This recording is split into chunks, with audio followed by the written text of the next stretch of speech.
ಪಶ್ಚಿಮ ಬಂಗಾಳದಲ್ಲಿ ಪಕ್ಷ ಒಡೆದಿದ್ದಾಯಿತು, ಈಗ ಮಹಾರಾಷ್ಟ್ರದಲ್ಲೂ ಮಾಡ್ತಾರಂತೆ ನೋಡಿ ಅಂತ ಸುದ್ದಿಗಳಿದ್ದಾವೆ ಅಂತ. 3-4 ದಿವಸದಿಂದ ಜೋರು ಸುದ್ದಿ ಇದೆ. ಉದ್ಧವ್ ಠಾಕರೆ ಬಣದ ಶಿವಸೇನೆ ಮತ್ತೊಮ್ಮೆ ಇಬ್ಬಾಗ ಆಗುತ್ತೆ ಅಂತ. 9 ಸಂಸದರಿದ್ದಾರೆ, ಅದಕ್ಕೆ 20 ಶಾಸಕರಿದ್ದಾರೆ. 9 ಸಂಸದರ ಪೈಕಿ 7 ಜನ ಸಂಸದರು ಏಕನಾಥ್ ಶಿಂಧೆ ಜೊತೆಗೆ ಟಚ್ನಲ್ಲಿದ್ದಾರಂತೆ. 20 MLAಗಳ ಪೈಕಿ 16 MLAಗಳು ಏಕನಾಥ್ ಶಿಂಧೆ ಜೊತೆಗೆ ಟಚ್ನಲ್ಲಿದ್ದಾರಂತೆ. ಲೆಕ್ಕ ಹಾಕ್ತಾ ಹೋಗಿ. 293 ಇದೆ NDA ಮೈತ್ರಿಕೂಟದ್ದು, ಅದರಲ್ಲಿ 240 BJP, 20 ಜನ ತೃಣಮೂಲ ಕಾಂಗ್ರೆಸ್ನವರು ಬೆಂಬಲ ಕೊಡ್ತೀವಿ ಅಂತಿದ್ದಾರೆ.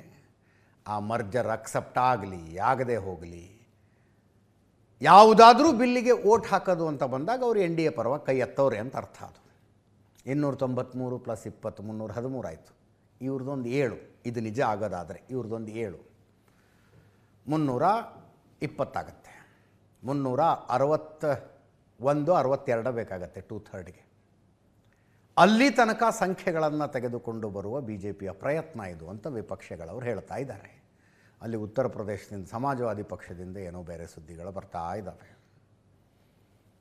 ಈ 7 ಜನ MLAಗಳು, 16 ಜನ MLAಗಳು, 7 ಜನ MP ಗಳು ಟಚ್ನಲ್ಲಿದ್ದಾರೆ ಅನ್ನುವುದನ್ನು ಶಿವಸೇನೆಯವರು ಹೇಳ್ತಾ ಇದ್ದಾರೆ. ಶಿವಸೇನೆ ಅಂದರೆ ಈಗ ಶಿಂಧೆ ಅವರ ನೇತೃತ್ವದ್ದು, ನೆನಪಿರಲಿ, ಅವರು ಹೇಳ್ತಾ ಇದ್ದಾರೆ.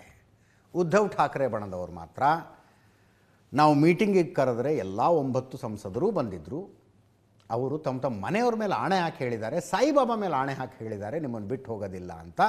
ಇದೆಲ್ಲ ಸುಳ್ಳು, ಹಾಗೇನು ಆಗೋದಿಲ್ಲ ಅಂತ ಅವ್ರು ಹೇಳ್ತಾ ಇದ್ದಾರೆ. ಆಮಿಷಗಳು ಅದು ಇದು ಅದು ಏನಿದೆಯೋ, ಬಟ್ ಉದ್ಧವ್ ಠಾಕ್ರೆ ಬಣದಲ್ಲಿರುವಂಥವ್ರಿಗೆ ತಮ್ಮ ರಾಜಕೀಯ ಭವಿಷ್ಯ ಏನು ಅನ್ನೋ ಪ್ರಶ್ನೆ ಇದೆ.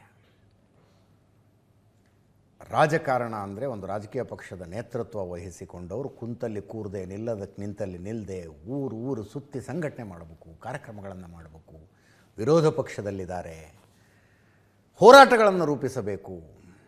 ಉದ್ಧವ್ ಠಾಕ್ರೆ ಮಾತೋಶ್ರೀ ಅವರು ಮನೆ ಹೆಸರು, ಮಾತೃಶ್ರೀಯಿಂದ ಹೊರಗೆ ಬರೋದಿಲ್ಲ ಅನ್ನೋ ಬೇಜಾರಿದೆ. ಮುಂದಿನ ಲೋಕಸಭಾ ಚುನಾವಣೆಯ ವೇಳೆಗೆ ಸೇಫ್ ಆದ ಜಾಗದಲ್ಲಿರಬೇಕು ಅಂತ ಸಂಸದರು ಆಲೋಚನೆ ಮಾಡಿದರೆ ಆಶ್ಚರ್ಯಪಡ್ತಕ್ಕಂಥದ್ದು ಏನೂ ಇಲ್ಲ. ಇದು ಬೆಳವಣಿಗೆ ಆದಾಗ ಏನೇನಾಯಿತು ಅನ್ನೋದನ್ನು ಹೇಳ್ತೀವಿ. ಸದ್ಯಕ್ಕೆ ಇರುವ ಸುದ್ದಿ ಹೇಳಿದ್ವಿ ಅಷ್ಟೇ. ಮುಂದಿನ